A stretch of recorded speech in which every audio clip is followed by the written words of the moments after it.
Sección 1. Contexto histórico. El término barroco se refiere al periodo cultural del siglo XVII, en el cual se abandonan las ideas optimistas del Renacimiento. En lugar de confiar en el ser humano y la naturaleza, la sociedad barroca se caracterizó por la desconfianza en la política, la sociedad y el arte. Prevaleció un sentimiento de pesimismo y desilusión. En España el barroco coincidió con un periodo de decadencia política y la contrarreforma religiosa. La contrarreforma fue un movimiento religioso que se opuso a las ideas protestantes del norte de Europa y que influyó significativamente en la mentalidad barroca. Es una época contrapuesta al Renacimiento, que destaca por un sentimiento de pesimismo, poca confianza y hasta engaño. Pero también por su búsqueda de lo ideal se manifiesta en muchos campos de la cultura, como la escultura, la arquitectura, el arte y la literatura. Fue una época en la que floreció el estilo del barroco en España, formando parte de su espléndido siglo de oro. El barroco comenzó en Italia, pero se expandió rápidamente por toda Europa, incluyendo América, algunas décadas después. Se puede dividir en tres etapas principales: barroco temprano, en los años 1590 y 1625, barroco pleno, entre 1625 y 1660, y barroco tardío, entre 1660 y 1725, y esa fue su última fase. El barroco temprano. El barroco temprano se origina en Italia y una de las primeras formas expresivas en adoptar sus elementos fue la pintura. Surge bajo la influencia de la Iglesia Católica Romana, cuyas reformas internas permitieron implementar nuevos lineamientos hacia los contenidos de las artes y su función. Para ese entonces, los pintores más reconocidos competían constantemente por los encargados asignados por la Iglesia, por lo que fueron los primeros en adoptar estos nuevos cambios estéticos. Durante el barroco se utilizó una representación artística más clara y dramática, que enfatizaba los temas religiosos, con el objetivo de llegar tanto a personas educadas como a aquellas que no sabían leer ni escribir. Se buscaba que la gente entendiera fácilmente el mensaje religioso a través de imágenes visuales llamativas y emotivas. Según los expertos, el barroco inició con una reacción de la Iglesia frente a movimientos culturales revolucionarios y con ideas más liberales. Barroco pleno. Durante este periodo, el barroco se consolidó como un movimiento en una mayor cantidad de artes, así como de países. La arquitectura barroca comenzó a manifestarse en todo su esplendor en distintas ciudades de Italia y España. Diego Velázquez fue uno de los pintores más prominentes de este periodo y del barroco general. La arquitectura barroca marcó la tendencia de una gran cantidad de edificaciones europeas e inclusive latinoamericanas. Se centraban en decoraciones extravagantes y las construcciones interiores en llamativas, con habitaciones grandes que conducían a una habitación principal impresionante. La literatura trajo nuevas posibilidades a esta corriente. El barroco tardío. Según algunos historiadores, la tercera y la última etapa del barroco a veces no es considerada como tal, sino como el inicio del siguiente movimiento. Hay quienes afirman que hubo manifestaciones durante este periodo, consideradas esencialmente barrocas. Se han encontrado características determinadas en las obras de esta etapa de transición. Casi todas las artes mantuvieron su nivel de importancia y producción durante esta etapa, con mayor importancia histórica para la pintura, la música y el teatro. Sección 2. Arquitectura barroca. Características de la arquitectura barroca. Dinamismo. Existe una tendencia a adoptar a los edificios de movimiento empleando líneas curvas, alternancia de líneas cóncavas convexas que dan lugar a fachadas alabeadas.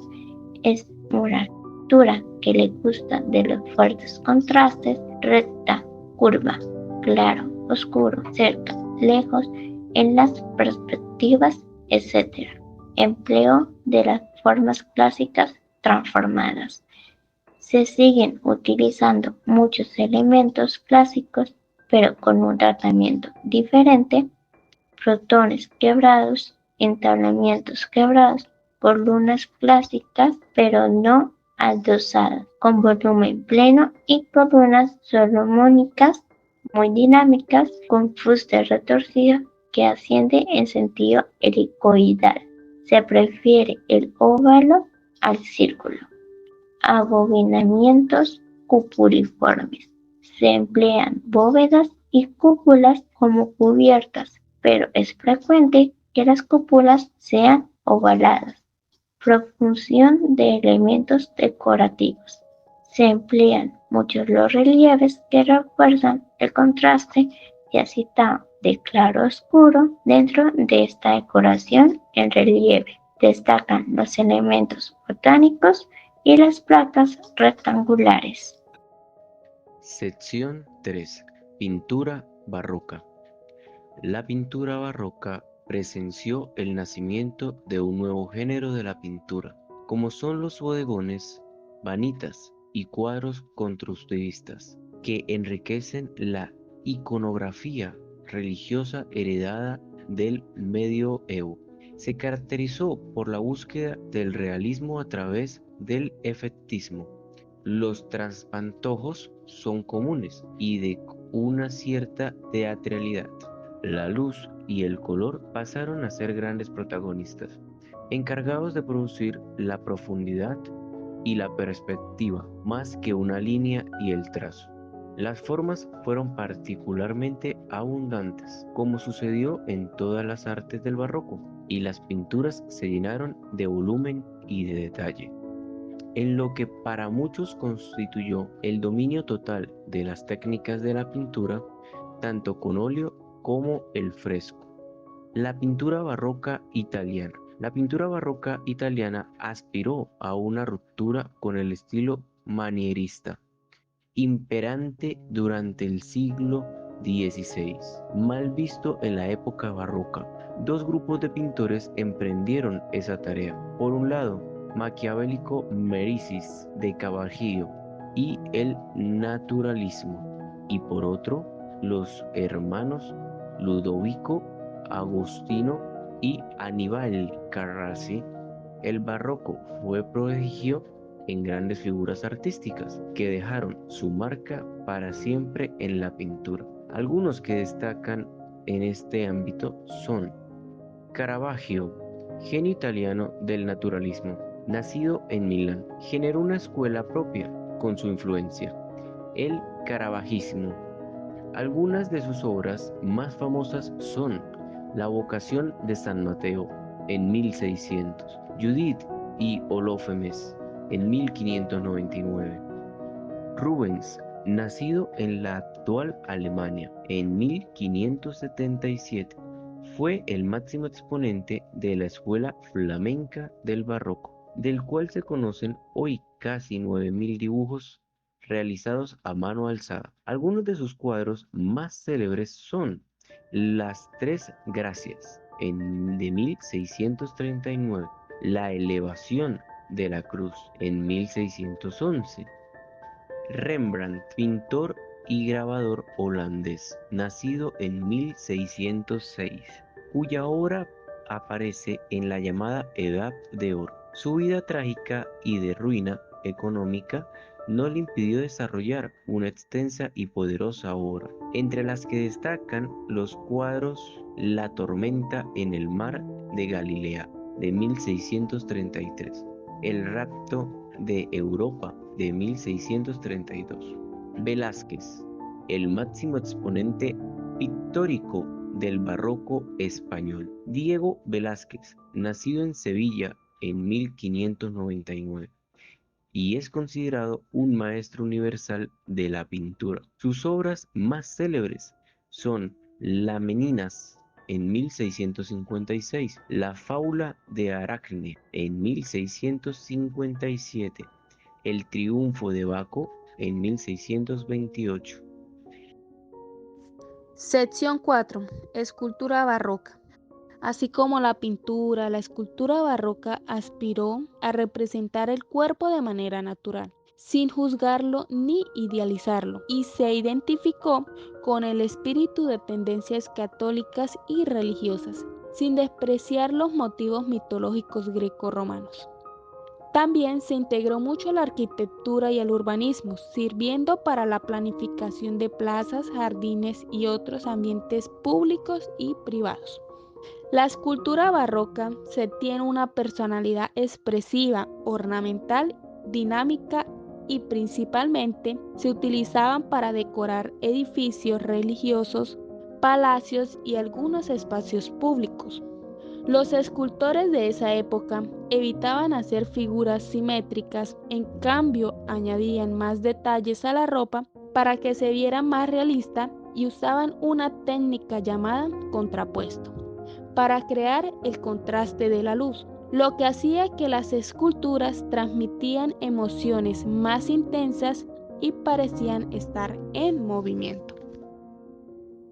Sección 5. Música. En el nacimiento del barroco musical confluyen dos factores, uno de tipo tecnológico, la generalización del barroco continuo, y otro tipo social, el nacimiento del ópera como espectáculo.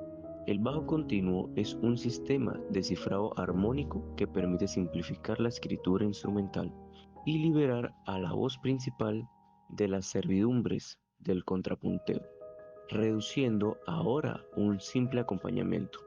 Por su parte, la consolidación de la ópera como principal espectáculo musical no solo supondrá el relevo de la música sacra como motor de la música europea, sino que refleja además la emergencia de un incipiente mercado de ocio urbano que estará referido por las modas y el gusto popular, y del que resultará un mayor dinamismo en la evolución de los estilos musicales.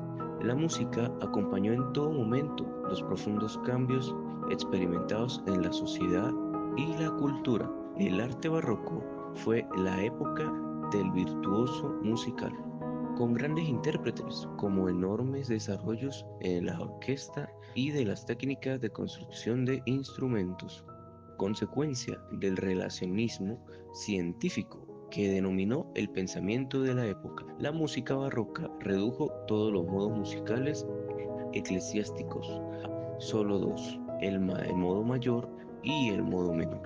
Con estos modos se escribieron la mayoría de las obras musicales que han llegado hasta nosotros. Innovaciones musicales del barroco.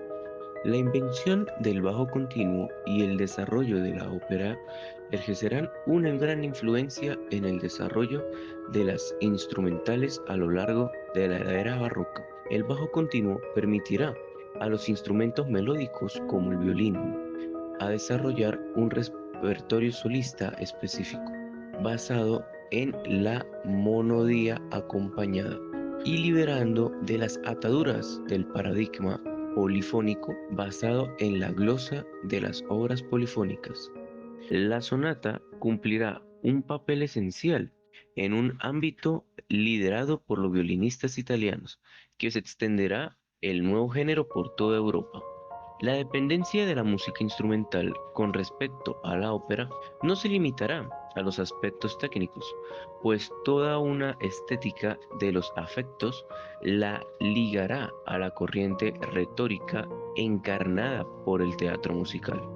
Así, la música deberá ser capaz de recrear cada una de las pasiones del alma, el amor, la ira, la piedad, entre otras, surgiendo en el siglo XVIII la era de los castrati y del concierto solista.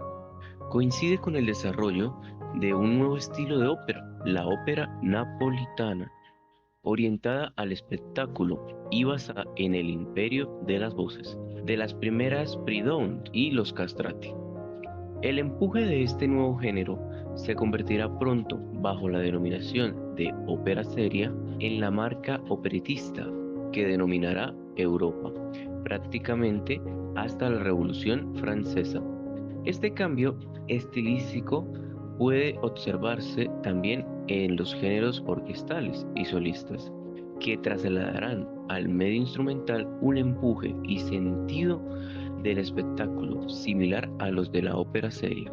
La tendencia al virtuosismo y el espectáculo en la ópera es el reflejo de un delicado encaje entre los modelos culturales de la burguesía y la nobleza. El primero basado en el éxito comercial y el segundo basado en el patrocinio privado y la exaltación de los valores aristocráticos. La creciente pujanza de la burguesía y la aceptación por parte de las monarquías de las ideas ilustradas promoverán un intenso debate ideológico en torno a la ópera. Sin embargo, la antigua ciencia de los polifonistas renacentistas no desapareció durante la era barroca, sino que se fue refugiando de forma progresiva en el ámbito eclesiástico. A pesar de ello, la música sacra no permaneció aislada de las modas musicales de su tiempo, y sí, por un lado, mantuvo como una seña de identidad la escritura en voces independientes, conocido como contrapunto, y la utilización de procesos imativos canónicos. Por otro, fue incorporado procedimientos como el bajo continuo o el estilo concertante, y aislando el lenguaje armónico y melódico de su tiempo. Existieron dos ideas principales, las cuales fueron dominantes en la época del barroco. La primera, el absolutismo en política. Esta se presenta como el ideal a la monarquía absoluta. La contrarreforma, la reacción cultural de los países católicos del sur y de Europa frente a la reforma protestante del norte. Formas musicales del barroco. Durante este tiempo se generaron diferentes formas. Algunas de estas vienen siendo la forma vocales, la cantata, el oratorio, la pasión, la ópera, la sonata, la suite, el preludio y la toccata, la fuga, el concierto de grosso y el concierto solista. Sección 6. El legado del barroco. El barroco fue un periodo cultural y artístico que abarcó aproximadamente a finales del siglo XVI hasta mediados del siglo XVIII, aunque las fechas precisas pueden variar según las regiones geográficas y las disciplinas artísticas. El barroco dejó una serie de legados importantes en varios campos, que incluyen la literatura, la arquitectura, la pintura, la música y la filosofía. A continuación, legados que ha dejado el periodo barroco. Primero, contraste y dualidad. El barroco se caracterizó por una fuerte tendencia hacia el contraste y la dualidad. Los artistas barrocos a menudo buscaban representar la lucha entre las fuerzas opuestas, como el bien y el mal, lo divino y lo terrenal, la luz y la oscuridad. Esto se reflejó en la utilización de fuertes contrastes de luces y sombras en las pinturas, así como la temática de la literatura y la música. 2. Ornamentación exuberante. El arte barroco se caracterizó por su ornamentación exuberante y detallada. Los edificios barrocos, por ejemplo, a menudo estaban ornamentados con decoraciones elaboradas como estatuas, relieves y elementos arquitectónicos decorativos. La literatura barroca también tendía a ser rica en metáforas y figuras retóricas. 3. Expresión emocional. El barroco buscaba transmitir emociones intensas y profundas. Los artistas barrocos se esforzaban por evocar una respuesta emocional en el espectador o lector a través de la exageración y la dramatización. Eso se veía en las obras literarias, musicales y visuales de la época. 4. Religiosidad y contrarreforma. El barroco fue una época de profunda religiosidad, en parte debido a la contrarreforma de la Iglesia Católica. Muchas de las obras de arte y literatura barroca tenían temas religiosos y buscaban transmitir la fe y la espiritualidad. Las iglesias barrocas a menudo presentaban altares y retablos decorativos para realzar la liturgia. 5. Individualismo y reflexión. A pesar de su énfasis religioso y de la autoridad, El barroco también promovió un sentido de individualismo y reflexión. Los escritores barrocos a menudo exploraban la psicología y la interioridad de personajes en sus obras. Los filósofos barrocos se centraban en cuestiones de la existencia y la naturaleza humana. 6. Innovación artística. A pesar de su enfoque en la tradición y la ornamentación, el barroco también fue una época de innovación artística. Se desarrollaban nuevas técnicas en la pintura, la arquitectura y la música y se expresaban con nuevas formas literarias como el conceptismo y el culturalismo en la literatura española. 7. Globalización cultural. El barroco fue un periodo de intensa interacción culturales entre diferentes regiones del mundo. Debido a la expansión colonial europea, esto llevó a la mezcla de estilos artísticos y culturales, de lo que a menudo se refleja en las obras barrocas. En resumen, el legado del barroco perdura en nuestra actualidad a través de su influencia en el arte, la cultura, la filosofía y la forma en que entendemos y expresamos nuestras emociones y creencias. A pesar de los siglos que han pasado desde su apogeo, el barroco sigue siendo una fuente de inspiración y un punto de referencia en la cultura occidental. Sus influencias se extienden a través de los años y siglos y se pueden apreciar en diversos aspectos de nuestra vida cotidiana, y apreciamos la riqueza y la comprensión del arte y la cultura.